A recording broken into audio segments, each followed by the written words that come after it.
Oubliez pas, c'est le moment depuis le mois de novembre jusqu'à fin février, je dirais, de manger votre topinambour. Hein, parfois, on C'est voit plus vachement la bon. verdure, on oublie qu'on en a. Ça s'enlève pas d'un coup, donc on enlève à fur et à mesure parce que ça flétrit très vite. Ouais. Ça reste pas longtemps mangeable tel quel quand on les a sortis du sol, ou bien il faut les mettre dans un terreau humide.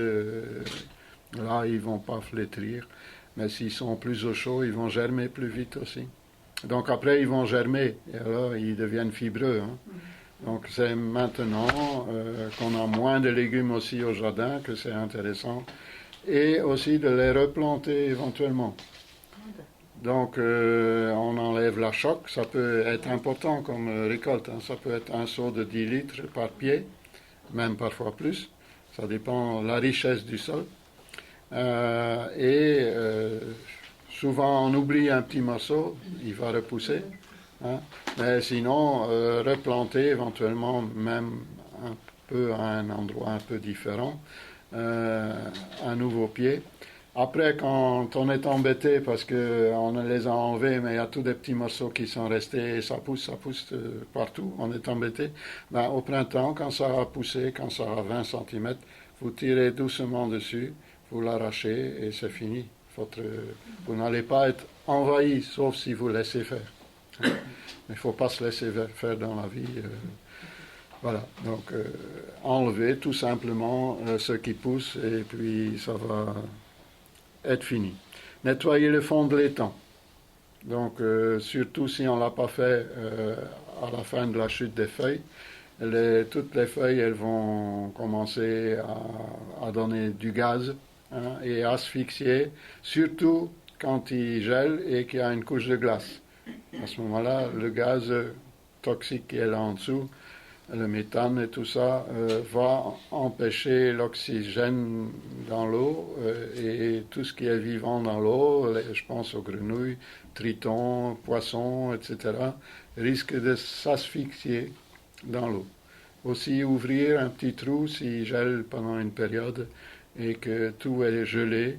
Soit ça peut se faire naturellement avec les plantes qui poussent en travers la glace. Eux, ils laissent un petit peu passer l'air en travers leurs tiges qui sont mortes ou pas, mais c'est plus les tiges mortes qui vont faire cette espèce d'échange avec l'air. Donc n'oubliez pas, parce que moi au début aussi je ne savais pas ça, j'avais des grenouilles et au dégel, ben, ils flottaient, ils étaient tous gonflés et ils flottaient, ils étaient morts. Quoi, hein. Donc ne pas trop taper. Donc, qu'est-ce qu'on doit faire? Hein. Moi, il y a une mare. Il Ouais. faut que j'aille récupérer les feuilles mortes. Ouais. Ben, si c'est une mare Maintenant, naturelle, c'est pas naturel. ouais, ben, oui, c'est mieux C'est mieux maintenant. maintenant? Faut pas attendre que ça pourrit là dans le fond, parce qu'il n'y a pas d'échange avec l'oxygène, donc ça se détruit, mais c'est plutôt pourri. Et on n'embume pas les grenouilles? Parfois, il y a une grenouille dans le filet quand on fait avec un filet, mais on remet dans l'eau. Hein. D'accord, ok. Ouais, ouais. Ok. Ce serait mieux d'avoir fait ça, mais c'est surtout pour celui qui ne l'a pas fait. Mais juste après les feuilles qui sont tombées, là, le plus gros des feuilles, il faut un peu nettoyer le fond de l'étang, c'est mieux.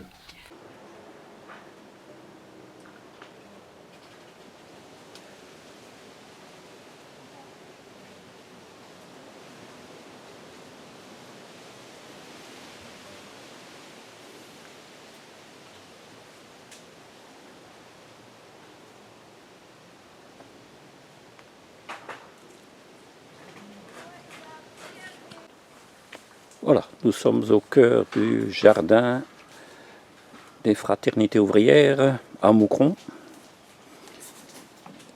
Et pas mal de bénévoles s'activent ici. Et entre autres, on essaie de remettre d'allure une belle mare. Bonjour Marc. Jean-Pierre Belmar. Voilà, il est à l'œuvre. On a déjà travaillé plusieurs semaines ici autour de cette mare qu'il a remis en valeur. Elle était un peu camouflée par pas mal de végétation, aussi pas mal de lentilles d'eau. Bon, tout ça, ça a été nettoyé à l'épuisette de façon manuelle. Et ici, voilà, on réaménage un peu les bords. On fait des petits bassins aussi pour les batraciens. Marc a ramené quelques nouvelles plantes. Voilà, ici. Comment ça s'appelle ça ici encore? Le papyrus. C'est ça, papyrus. Voilà. Et en même temps, ben, voilà, ce sont des bassins de récupération et ça permettra peut-être aux batraciens de se reproduire, de pondre des œufs là, et voilà. Bon, il y a aussi par-ci par-là des tas de branchages. Bon, ce n'est pas la négligence, loin de là. C'est plutôt des abris pour hérissons. Donc voilà, quand on peut voir ici qu'il y a un passage là-bas,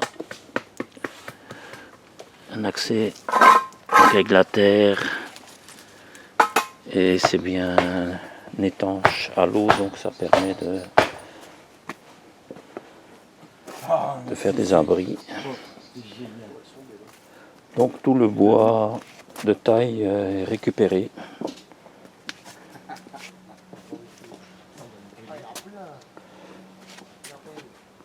On peut regarder ici. Voilà, donc ici, on peut voir, voilà, il y a un accès. Là-bas, on peut voir le bassin bleu. Voilà, ça fait des abris pour nos amis mammifères, entre autres les hérissons. Voilà, tout doucement, on essaie de remblayer le tour de la mare. On va franchir le pont. Voilà, donc ici,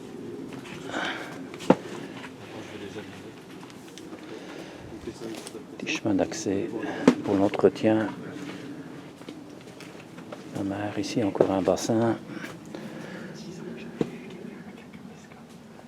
avec toujours une pente de sortie, un caillou en pente.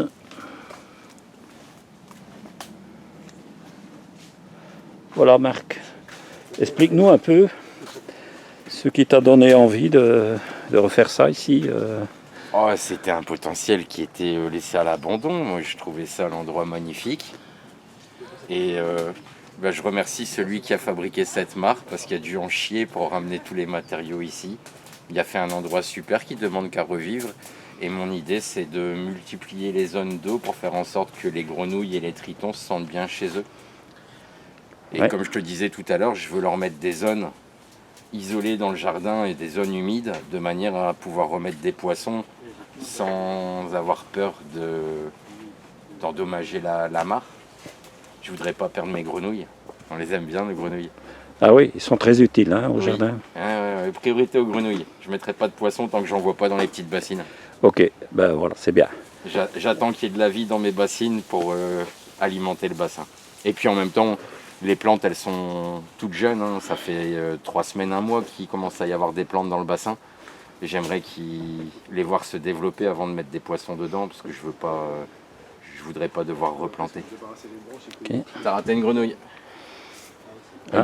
Elle est là sur le coin, juste en dessous de la pierre que j'ai posée pour descendre. Mhm. Elle est juste en dessous. Ah oui, donc voilà, il y en a On quand la verra même peut-être des... plus, mais elle était là. Voilà. Il faut faire partout des petits abris, des petites cachettes. Et bien sûr, la végétation va Ouais, aussi beaucoup faire de son bois mort. œuvre. Beaucoup de bois mort parce qu'il y a énormément d'insectes dans le bois mort. Ah oui. Donc on peut voir là-bas au bout de mon doigt, voilà, ça c'est l'abri à hérisson, là, sous les branchages, là-bas, le trou là, béant. Voilà, c'était vraiment un coin à mettre à nouveau en valeur. Évidemment, ça demande pas mal d'énergie et de goût aussi. Donc voilà, on peut Merci. aller voir Voilà, merci Marc et bonne continuation. Ah, mais Nous avec t'encourageons vivement. plaisir. Avec plaisir. C'est le début seulement. C'est bien. Donc c'est la belle saison en plus et voilà, tout se met un peu en place. Voilà, donc ici aussi, là, c'est une mare quand même bien formée, différentes formes. Ah bah bien. Voilà, voilà. Nickel. Voilà, il y a d'autres personnes là qui viennent participer. Bonjour Justin. Voilà, on vide un peu. Bon, rien n'est perdu, tous les bacs de terreau usagés seront reversés ici. Et ça sera un peu, bon, on mettra un peu de plantation aussi. Voilà, et ici aussi du bois pour faire des caches pour les batraciens. Voilà, donc la verdure ne manque pas ici dans le jardin.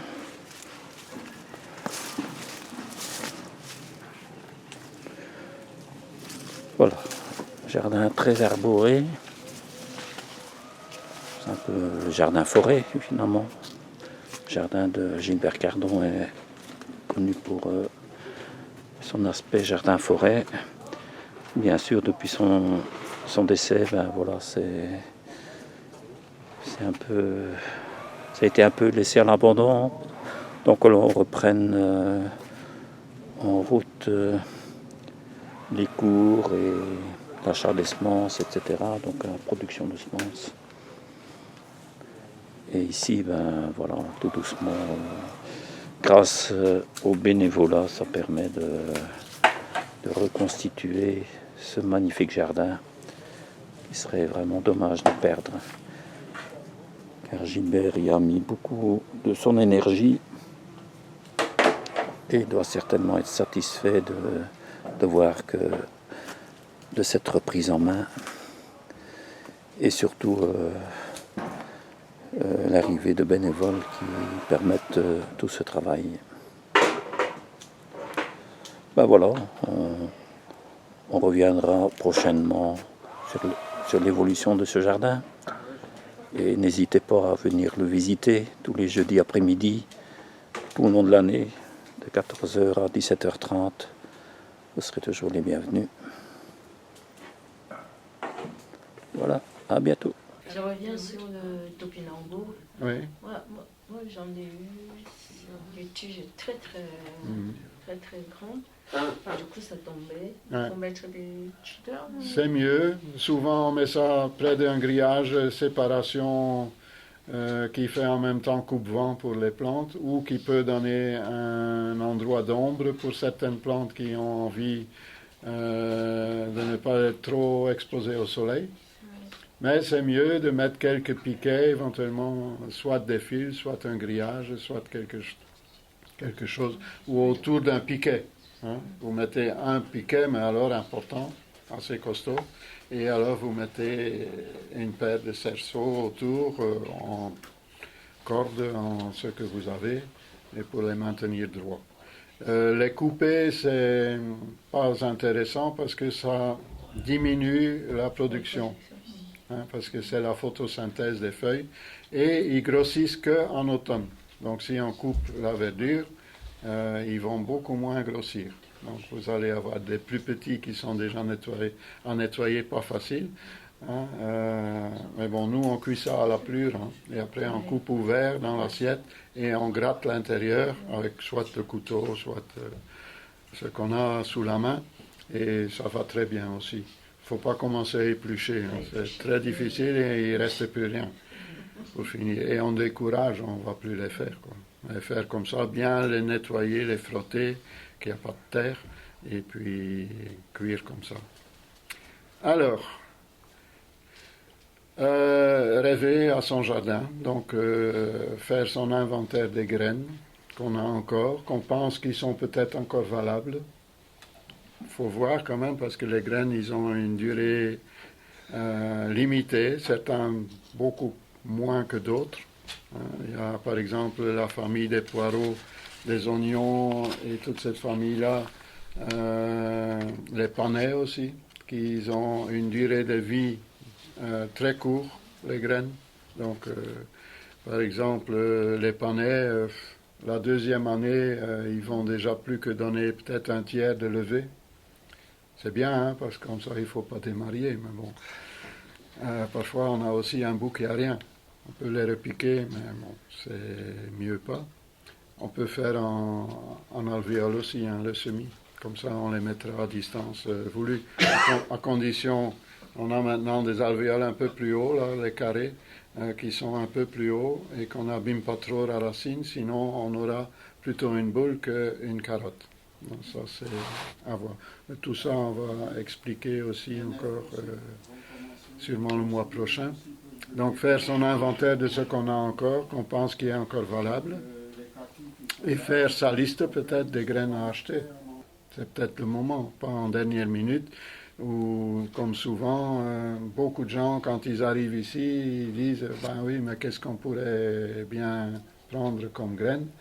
Et ils perdent énormément de temps à chercher. Donc si vous avez un catalogue, même si c'est un ancien à la maison, voir un petit peu. Si c'est un tout ancien, il va y avoir beaucoup de choses qu'il n'y aura plus. Donc, mais bon.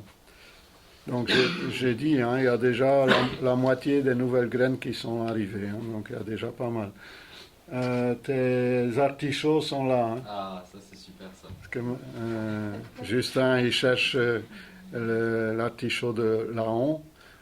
On n'avait pas encore les graines et en rangeant la fin des graines qui avaient été faites, ben, je suis tombé sur la boîte, donc ils sont en place aussi.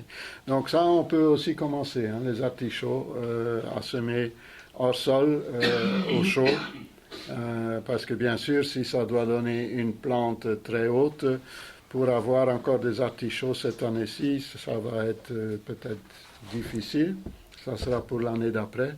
Sinon, il faut essayer d'avoir des rejets de plants. Mais ça, Michel a déjà bien expliqué aussi. Ça, des œilletons. Des œilletons, ouais. Alors, je vais bientôt finir, hein, je vais laisser la place à Michel. Pas marcher sur la pelouse quand elle est gelée, parce que vous abîmez beaucoup.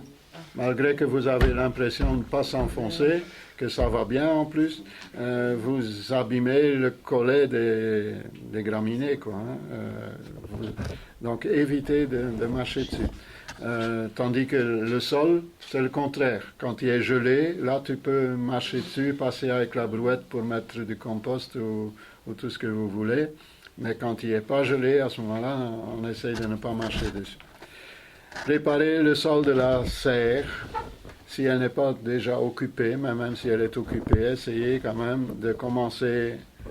De toute façon, il fallait arroser tout l'hiver.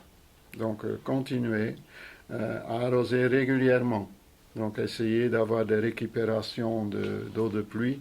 Et à chaque fois qu'il y a plu, ben, vous pouvez tout mettre sur votre terre. Éventuellement, s'il y a des endroits déjà qui se sont dénudés, qu'on a mangé ce qu'il y avait à manger, on peut commencer à mettre du compost, éventuellement un petit peu de viande de poule. Ça dépend de ce qu'on va y planter aussi. Hein. Mais si c'est pour les tomates, les poivrons, il y en a qui mettent des pommes de terre aussi en serre, hein, pour en avoir très tôt. Donc on peut commencer déjà à nourrir le sol à ce qui vient plus actif, et à ce que ça soit prêt à être assimilé au moment que la plante en aura besoin. Parce qu'en biologique, en permaculture, c'est pas comme en chimique que ça agit tout de suite. Hein. Ça agit avec le temps. Donc logiquement, il y a déjà pas mal de richesse dans votre sol, vu tout ce que vous avez fait l'année d'avant, l'année encore d'avant, etc. Mais il faut continuer à entretenir ça le plus possible. Et garder l'humidité pour que le sol ne meure pas. Si un sol desséché, que ça devient de la poudre, c'est un sol quasiment mort. Donc il faudra plusieurs mois avant qu'il soit de retour bien vivant. Sauf si on ajoute peut-être beaucoup de compost, etc. Il va être plus vite de retour vivant, mais vous allez perdre beaucoup de fertilité dans votre... Voilà, je vais laisser la place à Michel. Ça va? Ou... Ah ouais. Ouais, Ah, si tu as encore des choses à dire, tu peux. je peux? J'ai pas vraiment des choses spéciales à dire, mais je pourrais vous laisser la possibilité de poser l'une ou l'autre question. Et alors, Michel ou moi, on pourra peut-être essayer de répondre. Pour la culture des patates douces, c'est maintenant que je mets... que je lance le truc. À mon avis, je ne suis pas du tout expert là-dedans. À mon avis, c'est un peu tôt. C'est un peu... Je pense, c'est pas Mais je pense Michel. qu'il faut commencer tôt. Je ne l'ai pas encore fait Ouais. non plus, mais je me suis déjà un peu renseigné. Ouais. Et en fait, il faut mettre une pomme de terre à germer. On met des cure-dents dans le Tubercule. côté de la pomme de terre. Ouais. Et on met son cul dans l'eau. Mm.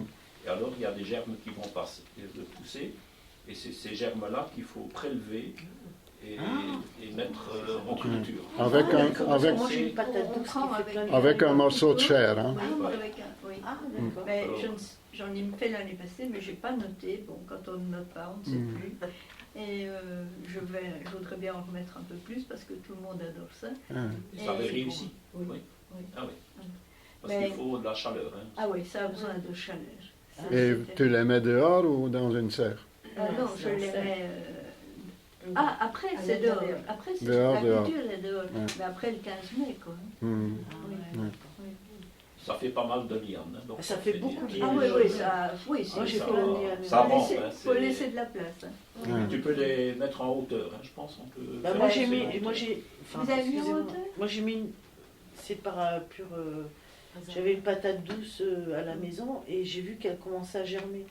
Donc qu'est-ce que j'ai fait? Je l'ai posée juste sur la terre et je l'arrose régulièrement et elle me fait des lianes de partout. Donc j'ai tout tuturé comment ça s'appelle, en bambou.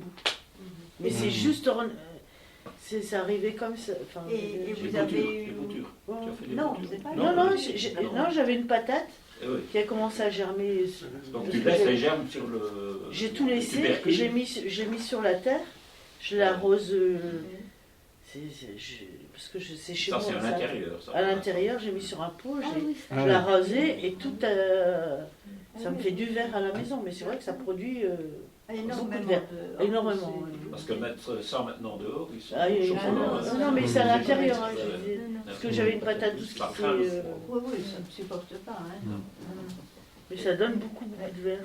Et comme l'année passée, je ne sais pas, on Mais n'a c'est pas ça, eu j'ai pas de- très beau Ah, temps. on n'est pas dessus. Les Mais je crois qu'il températures faut n'étaient bientôt pas commencer.